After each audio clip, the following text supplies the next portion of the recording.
Recently, U.S. President Barack Obama made an official visit to Vietnam, marking an important step forward in the comprehensive cooperation between Vietnam and the United States on the basis of understanding and mutual respect, cooperation, and development in various fields, in addition to solving global challenges such as climate change, disease outbreaks, and humanitarian disasters to have the two countries continue to strengthen, expand, and develop bilateral relations and more profound long-term multilateral relations.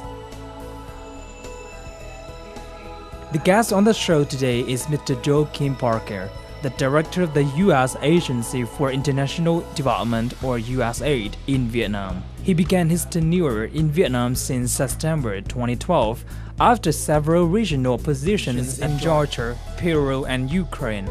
As Mr. Joakim Parker led USAID Vietnam and being primary development advisor for the U.S. Embassy, USAID has achieved significances in development activities related to governance for broader-based and more inclusive growth, higher education, HIV/AIDS, and aviation influencers, and other emerging pandemic threats, dioxin remediation at Da Nang Airport, climate change, and support for people with disabilities.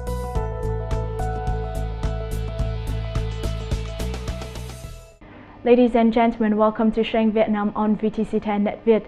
Since the normalization of bilateral relationship between Vietnam and the United States has continuously supported Vietnam in its development. And one of the catalysts of the support from United States is the mission director of USAID, Mr. Joakim Parker. And we're here today to listen to his sharing regarding the next phase of cooperation between Vietnam and United States. Thank you so much, Mr. Joakim Parker, for joining Sharing Vietnam today.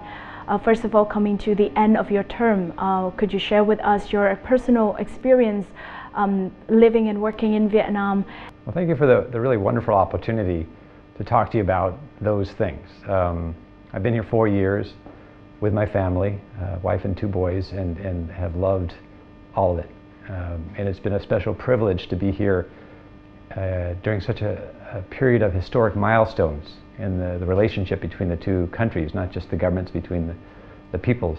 And in the last few weeks, as I finished my term, I've had the real honor of being recognized by the Vietnam Chamber of Commerce and Industry, VCCI, Ministry of Agriculture and Rural Development, Ministry of Finance, and Ministry of Labor and Invalids and Social Affairs with official recognition medals for this work, which is really recognition for the work of the teams, both the USAID team, the embassy team, and government officials on these matters. I get the medal, but it's really a medal for the collaboration between us. And with the achievements that you have done throughout this year of working in Vietnam, has this exceeded your expectation? Well, I came in with great expectations because Vietnam was my first choice of assignment. And we began just after I arrived with the development of our new assistance strategy for country. And hoping for the visit of President Song in the summer in 2013 to Washington, which eventually happened.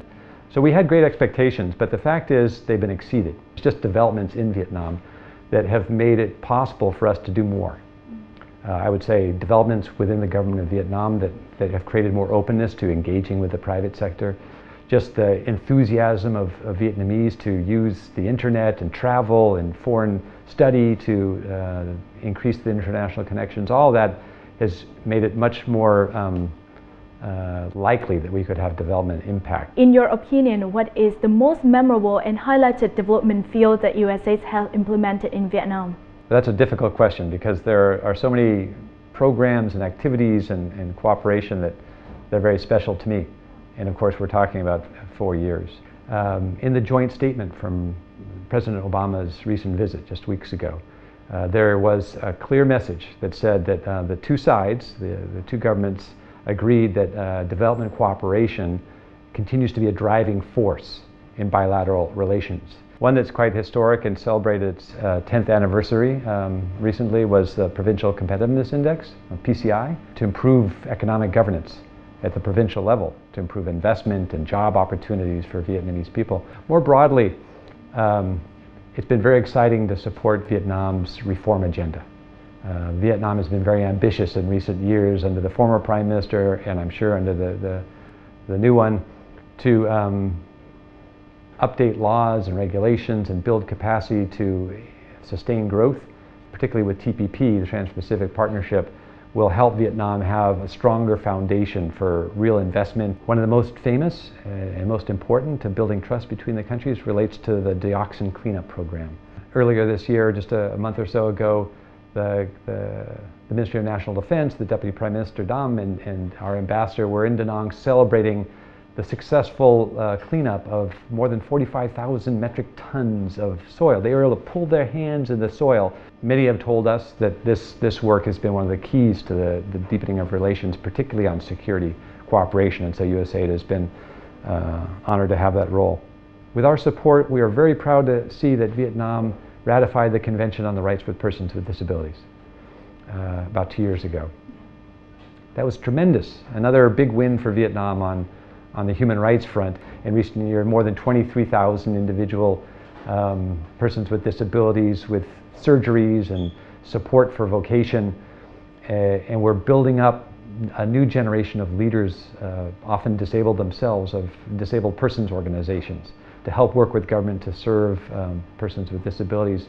And then I want to mention a couple of health programs, because although they did not get as much emphasis during President Obama's visit, in part because they're already so large, they do represent, to date, the biggest USAID interventions, investments in Vietnam, particularly in HIV/AIDS through the PEPFAR program, and on what we call global health security, or avian influenza, H7N9, tuberculosis, and all these other threats that affect both Vietnam and the world. According to the U.S. Country Development Cooperation period 2014 to 2018, strengthening governance to promote sustainable growth and improve international integration in the framework of the TPP is one of the key activities of the development partner, the United States, in Vietnam. USAID projects implemented in various fields, bringing benefits to people from all walks of life. Namely, Vitality Mekong project supported by USAID has helped women in the Mekong Delta to get access to finance, improving business skills and increasing their income. The project focuses on transforming the micro-enterprise operators into entrepreneurs by equipping them with knowledge on doing business and market forces, including opportunities of doing trade. Trong khi tham gia cái lớp tập huấn này về thì gia đình cũng làm cái nghề này thì tạo công ăn việc làm cho các thành viên trong gia đình được có công ăn việc làm ổn định, không phải đi làm thuê như hồi xưa. Qua đào tạo thì là cũng đã có giúp được hàng nghìn chị em là có được việc làm ổn định hơn và thu nhập ổn định hơn.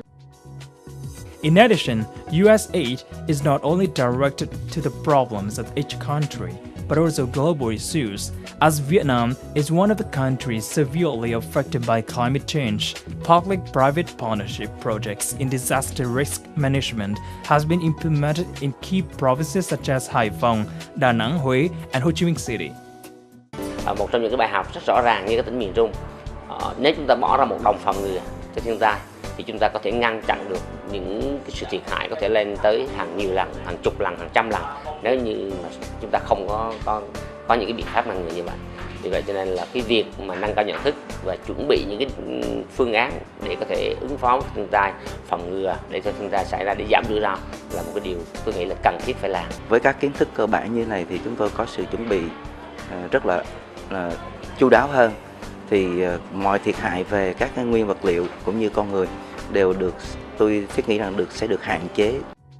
The companionship of the developed country like the U.S. has always supported Vietnam to resolve existing problems as well as to see future opportunities. Those are very impressive history of corporations as Vietnam is entering a very exciting and critical transition period into globalization. How do you view about the next phase of cooperation between US and Vietnam, and how does that change the role of USAID in Vietnam? In a speech that the President made here in Hanoi, he said, our partnership can meet global challenges that no one nation can solve by itself. And there are a number of our programs to come that fit that definition. Climate change, the fight against wildlife trafficking, the effort to raise international trade standards to the Trans-Pacific Partnership, which along with the EU Free Trade Agreement is really important to Vietnam's ability to continue growth, to broaden the benefits of growth, and also continue the momentum on its internal transformation, which is an important goal for the country. 2016 marks a significant historical visit of a U.S. President official visit to Vietnam after 10 years. What does this visit symbolize? There was a build-up, of course. President Obama welcomed President Sang in 2013, and again General Secretary Trong in 2015 as a way of establishing and building the comprehensive partnership on so many different grounds. But it was really important, it was clear, for President Obama to come to Vietnam, to reciprocate and take that invitation to meet all of the current government, which changed this year, all the leaders of the current government, and also to engage with the people of Vietnam. President Obama represents the American people. And so you saw this fantastic personal engagement he had, both driving through the streets of Hanoi and Ho Chi Minh City, and eating in a restaurant that now has got lots of fame for its bún cha, to talking to student leaders in Ho Chi Minh City. And I think that personal engagement with all types of people in Vietnam is symbolic of the importance of making as many connections as we can, both through our development programs and through other efforts to take the momentum from this visit in 2016 and sustain it into the next administration for the U.S. government and between our two countries. What are your hopes and visions for the support of USAID in Vietnam, as Vietnam and U.S. obviously is entering a exciting partnership in the near future? Well, Vietnam's great growth has come at, ironically, has come at a cost because some of Vietnam's development partners have withdrawn their programs. But because of the special nature of the relationship between the United States and Vietnam, and because of the relevance of our programs, not just to Vietnam's development, but also to global issues, USAID's staying. In fact, we're growing. You'll see more investment from us that help strengthen voices inside of Vietnam, environmental NGOs, the business associations, the others who, working with government of Vietnam, can produce the best outcomes for the people of Vietnam. You'll see work that's very relevant to what you saw in the World Bank's and Ministry of Planning and Investment's 2035 report. We've been working with the Central Institute of Economic Management, CM, at MPI for many years, and many of those recommendations in the report are exactly the ones that we've developed with CM over the years and are exactly on in terms of productivity and reforms and higher education. And that's why we will be seeing investments from USAID on those grounds. On the near horizon, we have APEC 27 team, which is going to be a great chance for Vietnam to shine in the international arena, particularly with APEC countries as a host of APEC 2017. And we will continue work that we've already begun to support the Ministry of Foreign Affairs and other parts of the government to have a very successful APEC 2017. Thank you, Mr. Parker, for your sharing today, and I hope for all the success in the time to come. Absolutely, it's a pleasure. Hopefully, with the support of USAID in Vietnam, Vietnam will continuously achieve its ambitions in administrative reform and in developing and internationalizations. Any questions and recommendations, please email to sharingvietnam@netvietttv.net. Thank you and see you again.